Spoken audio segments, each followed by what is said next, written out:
Cage Nation TV is brought to you by Lion Country's rock station 105.9 Quick Rock. Streaming worldwide at 1059quickrock.com. Let's go.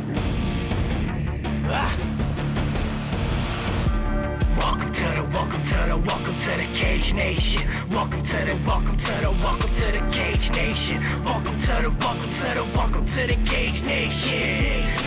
No one can drop us, no one can stop us. We are the warriors, no one can top us, no one can rock us.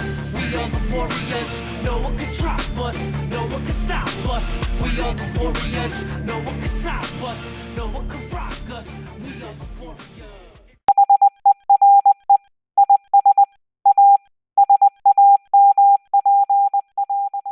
At the beginning of the week, the fight card had been up to 12.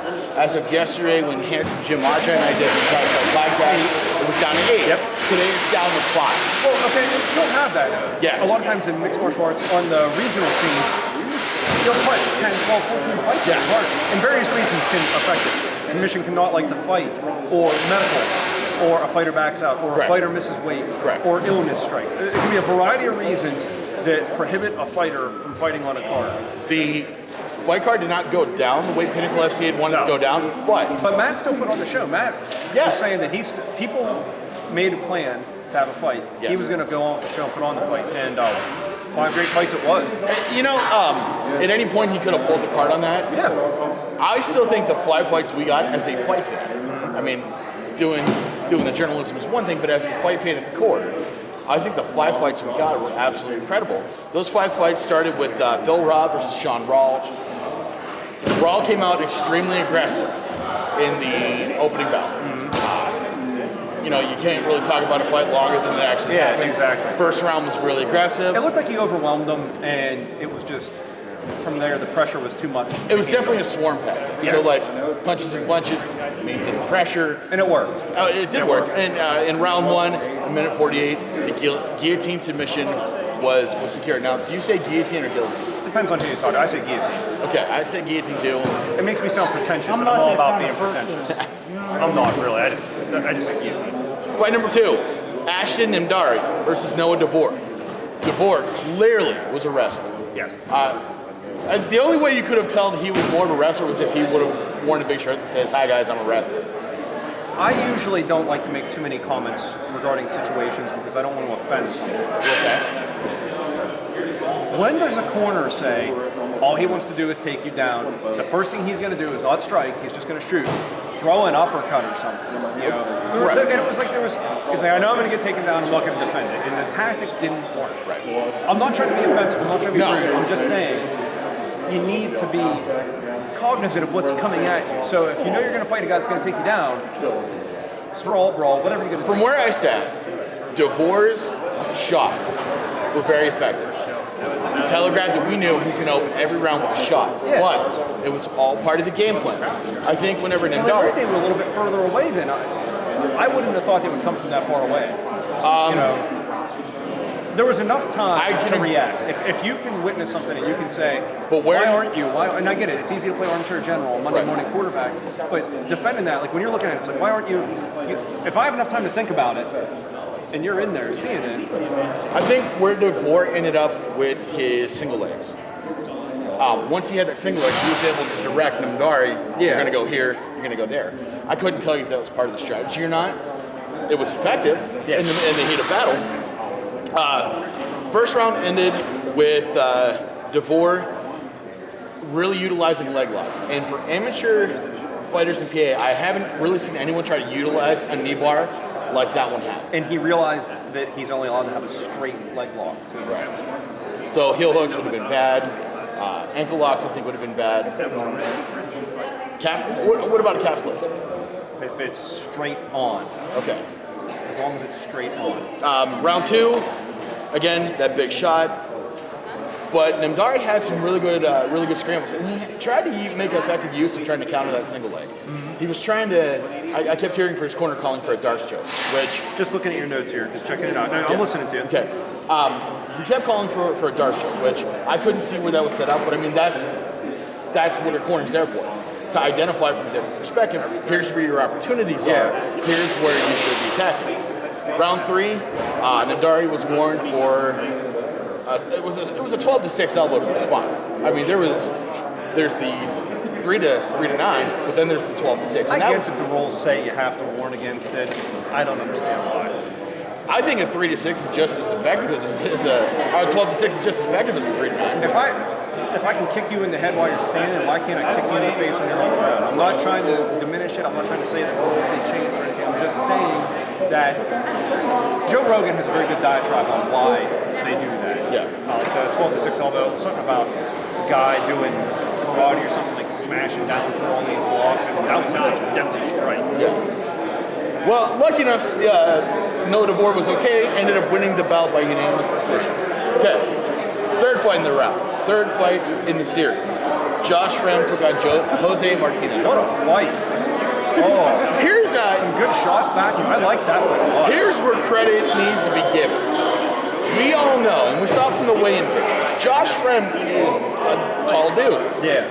Clearly has reach advantage. I mean, when we saw when he fought Jeremy Sakuda, when he pulled out that Spartak, Josh Frem has good reach and effective use of range. Jose Martinez was not afraid or impressed by that reach. He was getting inside, throwing shots. He tagged Josh Frem in the mouth a couple times. Yeah, Josh shook it off and was like, come on, like, oh, that ain't nothing. But you know, when you do that, you're like, oh, when it's nothing, it's something.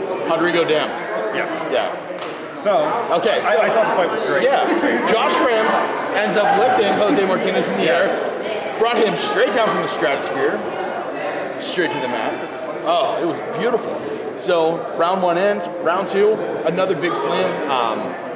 Martinez got framed in that fight too with the slam. Oh, he did, which really impressed me with Jose Martinez.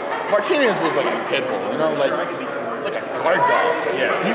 He was not afraid or impressed. He showed just enough respect to not be embarrassed and to really bring the fight to Josh Frem. Yeah, I thought it was a great fight. Josh Frem, at one point, Josh Frem, he gets tagged, slammed, he almost like slapped on that guillotine like he was, like it now it was personal. Yeah, like come on, he's pissed off. Yeah. Well, at 24 seconds of round 2, Josh Frem with the guillotine choke. Great fight. Before we get into the last 2 fights of the cards, we're going to take a quick break.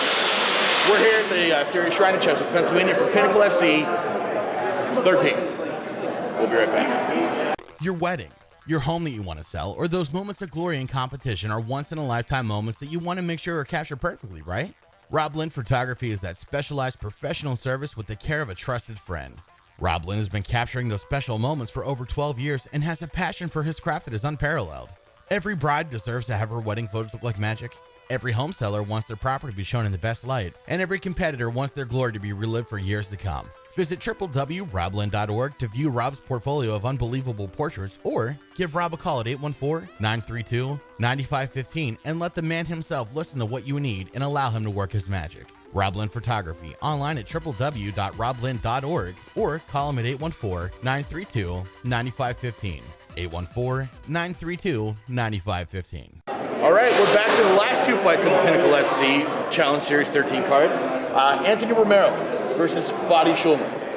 And here's an interesting observation I have about the Syria Shrine in Cheswick, Pennsylvania. Great acoustics for when people are very, very loud. Fadi Shulman, of course, a Mat Factory fighter, clearly had a lot of hometown support, and it got loud in here. It did, very loud. Got really loud in the last fight. We're going to come back to that later. Anthony Romero, the genius, fighting out of Canada, was unfazed. And when a hometown crowd gets that loud, whenever other football teams come to state, have to get in your head. When other football teams come to state college, one of the things opposing coaches will tell coaches coming in is you need to be prepared for how loud Beaver Stadium is. Yeah. Because it can affect your concentration. Yeah. It can affect everything you got going on. So Romero was the aggressor for the first round. Maintained position, got range. Same thing with round 2. Round 3, Fadi Shulman found his, almost like he hulked out, you know, like he got the crowd behind him. He was like, okay, I'm ready to go. Guys, how's it going? How you doing? Always. Fantastic. Hey, take care, buds. Fadi Shulman did an excellent job coming out in that 3rd round. He was aggressive. He threw hands. He was ready to go. Anthony Romero ended up getting the unanimous decision in a fight that he earned it. He earned that. There was no giving him that. It was one hell of a fight. Absolutely. The main event, Rob, which I'm going to argue is probably one of the most important main events when it comes to the regional scene that could have occurred. And it's also an important event on a fight night where you only have 5 fights. Because I'm sure a lot of that crowd was here for Dom Mazzotto. I feel like the crowd here at the Syria Shrine got their money's worth. Yes. Without a doubt. You know, the main event, it'd be one thing if it was they touch gloves and then someone's out. Oh, that would have been. That was back like, Hannah took the fight to him back and forth, and he even said how strong Hannah. And when I say this, Mazzotto says how strong Hannah is in the fight. You know, he was a lot stronger than I thought he'd be. And that's saying something that Mazzotto trains with Chris Dempsey, UFC light heavyweight, who I've made the analogy before. Chris Dempsey is comfortable killing you with 1,000 cuts, just like Peyton Manning. Yeah. So Dominic Mazzotto is training with pressure. He's training with that grinding pressure. And how about that, though? Hannah put on the pressure, and I really thought it was going to go to Hannah. And looking at the judges' cards on the table, going into that third round, it won a piece. I think, would it be the first round to Hannah? Mm-hmm. Okay. I can agree with that. And then the second round to Dom. Yes. Yep. Hannah, in the first round, Hannah had a lot of pressure. It was an excellent fight. Rob Hannah had a lot of really good pressure up against Mazzotto. Rob Hannah, another one who was completely unfazed by how loud the Syria Shrine got. How about it? I couldn't keep my concentration. I looked over at the judge and I said, I want to tell you something, pal. If Hannah wins, we're getting hit with something. I guarantee it. You know, I think it would have erupted. You have earplugs. I envy your earplugs. I mean, it got very loud. I put them away. I'll show you. Here's what really impressed me about Rob Hannah going into that fight. Rob Hannah is so cognizant of how he rates in the regional scene. I mean, he follows the rankings. You know, he knew that this fight with Mazzotto was taking him where he needed to go. Completely unfazed by how the roof almost came off of the place. So, fast forward to the round 3 finish from Mazzotto. Yeah. Winning the fight, great rear naked choke, great grappling, great display of grappling all the way. Now, I do have Mazzotto hits this. It's like a Kimura. You saw that too. Position, and he hits it. If I was his coach, I would say you need to do both sides because he's always hitting it, going always the same side. I think that's the wrestler in Mazzotto because you figure there's nothing wrong with that. I would mix it up. And the other thing is, I get how effective it can be, but it didn't seem like it was doing what he wanted it to. He was still winning the scrambles. He was still getting where he needed to go. Yeah. The comparison was made to me once like this: you're in 9th grade. You're going to wrestle for your first year. You're training that entire year or two. I'm going all the way to states. That's your mindset. We're training. So if you get comfortable shooting from the left side, that's what's going to take you to the wheelhouse. That's the power side. That's the strong side. Coach always punished us if we didn't do things left side, right side. Right. I'm not saying that is what the case was. I know that from my experience, you know, if you're good at shooting to the left side, you shoot to the left side. You take them all the way to daylight. One of the things I saw Mazzotto do, and I'm surprised it actually didn't put Hannah out, was the short elbows from the clinch. Yeah, in round they were short. When he was throwing them, it was like, was it round 2? It was round 2, I think. 2. That he's throwing them across. I'm like, man, like what happened? Like, did he steal his puppy or piss in his cereal? And it was like all of a sudden, like he got like irritated. It's like, oh my god, why are you gonna be pressed here? Oh. And Hannah did a really good job of absorbing. Yeah. I don't know if he was turning his head just the right time to like have them roll off. I guess there's a strategy to that where you can time a punch and you can roll with it. I can't. I would have been like, nah, dude, you poke me with a pillow, I'm out. Yeah. So round 3, Mazzotto secures the rear naked choke. Mm-hmm. Round 3, Mazzotto was on fire. He came out of the corner. What did his corner say? I wonder. Do you think his corner told him you're down 2? Or do you think his corner was honest and said it's even? 1-1. I don't know. I think the crowd might have had a lot to do with it. Well, okay, so we cover the finish. Excellent grappling. Yes. Round 3, Mazzotto wins with rear naked choke. But what does Rob Hannah lose in this? I don't think Rob Hannah loses. I think Rob Hannah gains some extremely valuable fight experience. I agree. Sometimes when you're on a roll, sometimes going on a roll is. And I just noticed my friend back here is wearing a Rob Hannah shirt. How you doing? Good. When you're on a roll like that, sometimes you aren't aware of where your limits are or where your opportunities for improvement. I think Rob Hannah had an extremely good showing. but I think this loss may have been more valuable than a blowout win. I don't think, though, that Rob was outclassed in any way. No, he wasn't outclassed, but now he knows where his limitations are. Rob wants to go to the UFC. I wouldn't call it a limitation. I would call it small tweaks he needs to work on in his game. I can give you that. So that's all I got. The boundaries of where the next level are have been identified. Put it that way. Okay. Until you sign on the line that is dotted. I just want to add that.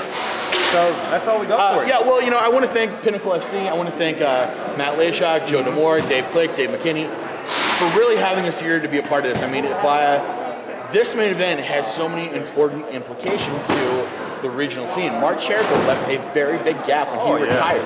Now, Dominic Mazzata is the 145-pound champ. He's also the 135-pound champ. So now, Mazzata needs to identify two weight class champs. That's pretty big stuff. Right. Where's he going to go? What's he going to do next? Exactly. Pinnacle is having a boxing event next week. I may be attending that. Okay. Shoot some photos. So we'll give you some coverage of that.